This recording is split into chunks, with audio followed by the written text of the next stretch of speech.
Hello viewers, hope you all are fine. अच्छा, तो आज का हमारा टॉपिक है वो फर्दर हम कैरी ऑन कर रहे हैं प्रिविलेज कम्युनिकेशन को। हमने प्रिविलेज कम्युनिकेशंस में दो पार्ट किए थे। एक पार्ट में हमने जो है प्रिविलेज कम्युनिकेशन और उसका बेसिक कॉन्सेप्ट और आर्टिकल 4 डिफाइन किया था, और उसके बाद हमने आर्टिकल 5 किया था, मतलब कि कम्युनिकेशन ड्यूरिंग मैरिज। सारा कॉन्सेप्ट क्लियर हो गया होगा आपका। अब हम आते हैं आर्टिकल 6 पे।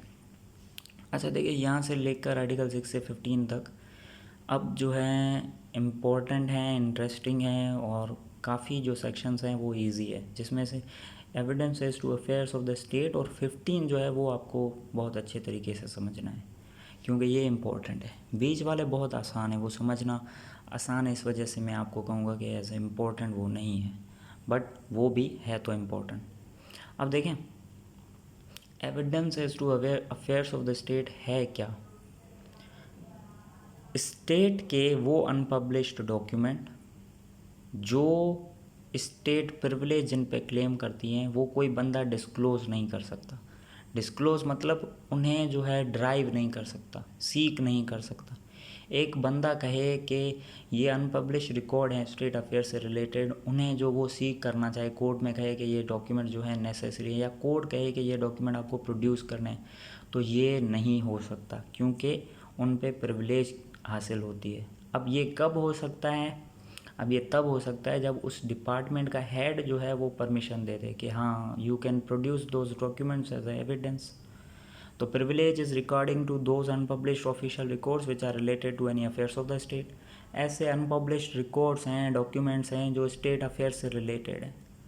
अब उनको कोई बंदा कोई भी मतलब कि परमिटेड नहीं है लॉ के तहत उन्हें ड्राइव करवा सके, सीक कर सके, जब तक हेड ऑफ द डिपार्टमेंट जो है वो कंसेंट ना करे, परमिशन ना दे। ये जनरल कॉन्सेप्ट हो गया। अब इसके बाद है एक केस लो। अगर ये केस लो आप समझ लेते हैं, इसकी बातें जो मैं आपको बताऊंगा वो समझ लेते हैं, तो ऐसा समझें कि आप जो है सारा कॉन्सेप्ट समझ गए, क्योंकि ये ऐसे समझे कि समरी है। अब देखें, क्या पहला क्वेश्चन हमारा है, क्या कोर्ट बाउंड है? एक बंदा प्रिविलेज क्लेम करता है, मतलब प्रिविलेज कौन सा? अफेयर्स ऑफ द स्टेट से रिलेटेड प्रिविलेज क्लेम करता है, क्योंकि हम आर्टिकल 6 पढ़ रहे हैं, तो कोर्ट बाउंड होती है उस मतलब प्रिविलेज को फॉलो करने के लिए, एक्सेप्ट करने के लिए। Yes, court is bound to follow. अब हमारा दूसरा क्वेश्चन ये है कि यार, कोर्ट अगर बाउंड है तो क्या कोर्ट के पास डिस्क्रिशनरी पावर इस सेक्शन के तहत नहीं होगा? मतलब जब भी अफेयर्स ऑफ स्टेट की बात आएगी तो कोर्ट के पास कोई डिस्क्रिशनरी पावर नहीं होगा? इसका जवाब है कि कोर्ट के पास जो है डिस्क्रिशनरी पावर होता है, अनक्वेश्चनेबल पावर होता है, अनफेटर्ड होता है, अनलिमिटेड पावर होता है। मतलब बहुत सारा जो पावर है कोर्ट के पास कि कोई भी डॉक्यूमेंट, वेदर वो गवर्नमेंट की पोजीशन में है, किसी और बंदे की पोजीशन में है, स्टेट ऑफ अफेयर से रिलेटेड है, और उस पर प्रिविलेज क्लेम हासिल हुआ है नहीं हुआ है, कोर्ट उसे सीक कर सकती है, मंगवा सकती है। अगर कोई बंदा उस चीज़ को ओबे नहीं करता, मतलब उसको फिर कंटेम्प्ट लग जाता है, और इसको कोर्ट ऐसे डिफाइन करती है कि ही हैज़ टू ओबे सब ओपेना। सब ओपेना मतलब अगर ऐसा कोई डॉक्यूमेंट कोर्ट सीक करवाना चाहती है और वो मतलब उसको फॉलो नहीं करता, मानता नहीं, तो उस पर कंटेम्प्ट लग जाता है। अब यहाँ पे बात समझ में आ गई हमें कि भाई डिस्क्रिशनरी पावर होता है।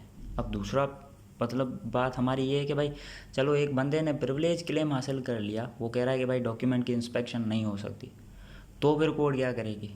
अब यहाँ पे जनरल यूज ये होता है कि कोर्ट जो है उसको डॉक्यूमेंट जो है वो कोर्ट देखेगी, इंस्पेक्ट करेगी, एज ए एविडेंस वो बेस्ट चीज़ बताएगा कि भाई प्रिविलेज क्लेम हुआ है, वो सही किया है, उसकी एग्जिस्टेंस सही है, जिस ग्राउंड पे किया है वो ग्राउंड उसमें मौजूद है कि नहीं है। मतलब जनरल यूज ये होता है कि एक बंदा भले प्रिविलेज क्लेम हासिल कर ले, पर वो कोर्ट जो है वो जिस ग्राउंड पे प्रिविलेज हासिल करता है उसको देखेगी, परखेगी। ये जनरल रूल है, क्योंकि एक बंदा प्रिविलेज हासिल ऐसे ही नहीं करता, उसको एफिडेविट देना पड़ता है और उसको ये बताना पड़ता है कि मैं इस ग्राउंड पे प्रिविलेज हासिल कर रहा हूँ। तो हमारा दूसरा क्वेश्चन भी हल हो गया कि भाई अगर प्रिविलेज क्लेम करता है बंदा तो भी कोर्ट जो है उसको इंस्पेक्ट कर सकती है, क्योंकि वो जिस ग्राउंड पे बताना चाहता है कोर्ट वो देखेगी कि भाई इधर वो ग्राउंड सही है कि नहीं, वो ग्राउंड उसमें मौजूद है नहीं, ऐसे ही कह रहा है। अब हमारा तीसरा question, last question, most important question, एक बंदा कहता है कि इस ग्राउंड पे वो प्रिविलेज क्लेम हासिल करता है, गवर्नमेंट बॉडी है, गवर्नमेंट का बंदा है, हेड ऑफ द डिपार्टमेंट, वो कहता है कि ये डॉक्यूमेंट अगर बाहर आते हैं, ये अनपब्लिश रिकॉर्ड बाहर आते हैं, तो ये मतलब कि नेशनल डिफेंस, मतलब कि डिफेंस के ख़िलाफ़ होंगे, और जो है पब्लिक इंटरेस्ट इसमें बहुत ख़तरे में आ जाएगी, पब्लिक इंटरेस्ट के इंडेंजर में, उसको इंडेंजर में करेंगे, प्रेजुडाइज हैं ये, मतलब ये सही नहीं है कि ये बाहर आए, नेशनल डिफेंस जो है वो ख़राब हो जाएगा, या फिर गुड डिप्लोमेटिक रिलेशंस हैं हमारे उनसे, ये जो है प्रेजुडाइज है, उनके खिलाफ हो जाएगा, वो ख़राब हो सकते हैं हमारे, ऐसे डॉक्यूमेंट्स हैं। अगर ये ग्राउंड वो बताता है तो फिर कोर्ट जो है उसका जनरल रूल था हमारा कि भाई इंस्पेक्ट कर सकती है, वो ग्राउंड देखेगी कि ग्राउंड मौजूद है कि नहीं, वो अप्लाई नहीं होगा, क्योंकि अब वो डॉक्यूमेंट्स बाहर आ ही नहीं सकते, उसका ग्राउंड उसने ऐसे बताया है कि भाई वो बहुत ही ख़तरनाक हैं, मतलब डॉक्यूमेंट्स वो बाहर आते हैं तो हमारा जो है पब्लिक इंटरेस्ट के ख़िलाफ़ हो जाते हैं।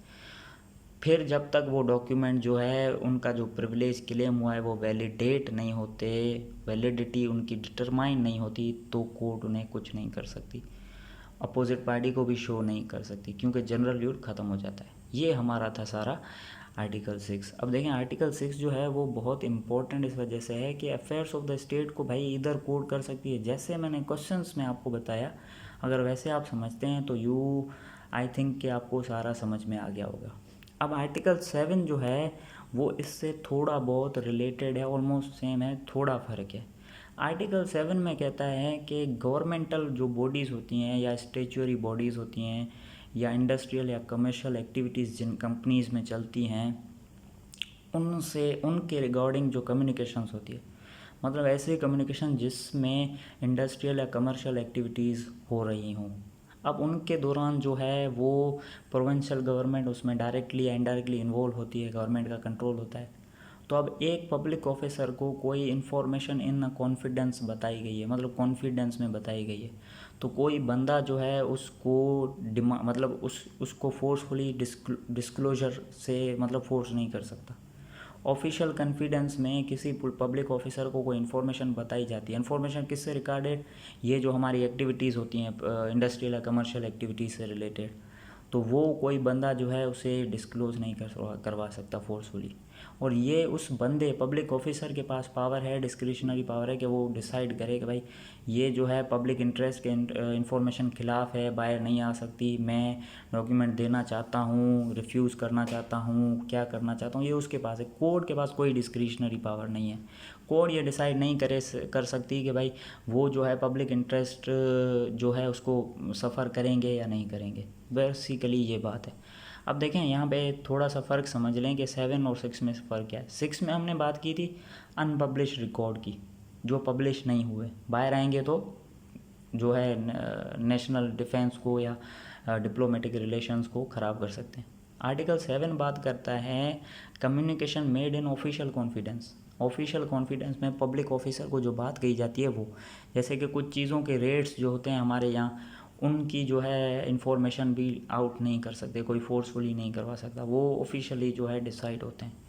अब information as to commission of offence, article 8 कहता है, सिंपल, बहुत ही सिंपल है, पुलिस ऑफिसर, रेवेन्यू ऑफिसर या मैजिस्ट्रेट को सोर्स ऑफ इंफॉर्मेशन, जो इन्फॉर्मेशन कोई ऑफेंस हो गया, उसकी किसी बंदे ने इन्फॉर्मेशन दी उनको, तो वो डिस्क्लोज़ नहीं कर सकते, क्योंकि फिर उस बंदे को जो है ख़तरा होता है, ये उनके पास प्रिविलेज हासिल है कि वो सोर्स ऑफ इंफॉर्मेशन नहीं बताते, मतलब अब उनकी डिस्क्रिशन है, वो नहीं बताना चाहें, अगर बताना चाहते हैं वो बंदा राज़ी है कि हाँ बता दो कोई मसला नहीं तो ठीक है, अदरवाइज़ ये प्रिविलेज हासिल होती है कि कोई उन्हें क्वेश्चन नहीं कर सकता कि अपना सोर्स ऑफ इंफॉर्मेशन बताओ, उस बंदे के खिलाफ़ होता है।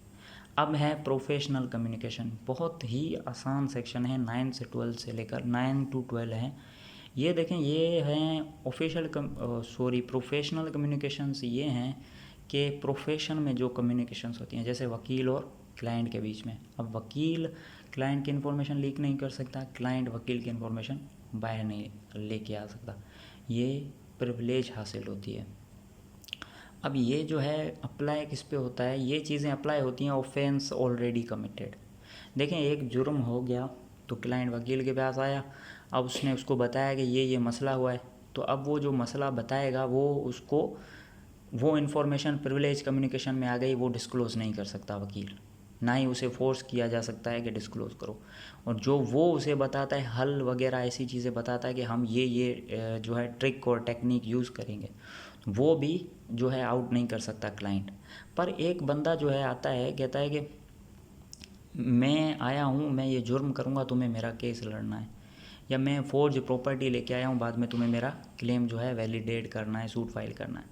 ऑफेंस जो करने की नीयत से आ रहा है, तो फिर ये official communication professional communication privilege नहीं होती, क्योंकि वो एक गलत नीयत से मतलब मेलाफाइड इंटेंशन से आया है, तो ये इसमें नहीं आती।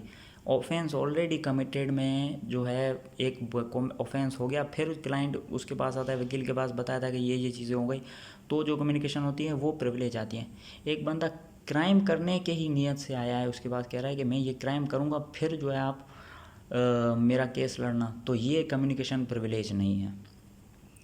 A communication being made in furtherance of a criminal purpose, मैंने आपको बता दिया था।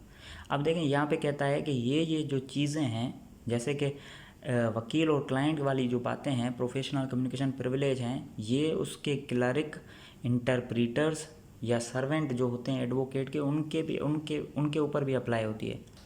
मतलब ऐसा नहीं है कि एक वकील ने कोई चीज़ लीक नहीं करवाई, उसके क्लाइंट मतलब उसके जो सर्वेंट था उसको कह के वो चीज़ लीक करवा दी, ऐसा नहीं होता।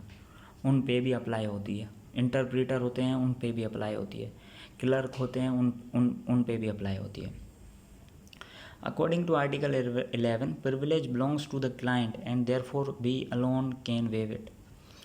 मतलब आर्टिकल 11 कहता है कि क्लाइंट के पास प्रिविलेज हासिल है तो वो अलोन उसे वेव कर सकता है। अब ये वेव है ना, ऐसे नहीं कि भाई एक लीगल एडवाइज़र को मतलब कि उसने एज अ विटनेस कॉल कर दिया, तो इससे वो प्रिविलेज को वेव नहीं कर रहा, मतलब वो ख़त्म नहीं कर रहा प्रिविलेज को। अगर वो जो कॉन्फिडेंशियल मैटर हुए थे उनसे रिलेटेड उसे कुछ पूछ नहीं रहा, तो अगर वो उनसे रिलेटेड कुछ पूछता है तो मतलब वो प्रिविलेज को वेव कर रहा है, मतलब वो इन्फ्रिंजमेंट कर रहा है, वायोलेट कर रहा है। अब आते हैं हमारा सेक्शन 7 और 8, बहुत ही आसान सेक्शन है। इसके बाद जो है वो बहुत इंपॉर्टेंट है। सेक्शन 7 और 8 नहीं, पॉइंट 7 और 8 लिखा हुआ है। सेक्शन मतलब कि आर्टिकल 13 है और आर्टिकल 14 है। देखें, production of title deeds of witness not a party. एक बंदा वो पार्टी नहीं है, मतलब सूट में केस में पार्टी नहीं है, तो वो डॉक्यूमेंट्स उसको कोई कहे कि आप ये डॉक्यूमेंट प्रोड्यूस करो, तो वो उसके पास ये पावर है, प्रिविलेज हासिल है कि भाई मैं तो पार्टी भी नहीं हूँ, मेरा क्या जाए। अगर वो एग्री करता है कि हाँ मैं इस स्टेज पे एज अ पार्टी होने के लिए तैयार हूँ या डॉक्यूमेंट प्रोड्यूस करने के लिए तैयार हूँ, तो हो सकता है, अदरवाइज़ वो नहीं करेगा। तो एक बार इसको फिर से पढ़ लेते हैं। आप privilege given to witness who is not a party to a suit shall not be compelled to produce his title deeds to any property or any document in virtue of which he holds the property or as pledge or mortgagee for any document production of which might tend to criminate him. भाई वो document produce करेगा तो वो उसे क्रिमिनेट कर सकती हैं, unless he has agreed in writing to produce them with the person seeking the production of such deeds or the person through whom he claims। मतलब पार्टी भी वो नहीं है, तो वो अगर राइटिंग में एग्री करता था, उसने कोई मतलब कि साइन वाइन किया था कि भाई हाँ मैं इस स्टेज पे आपको डॉक्यूमेंट दूंगा,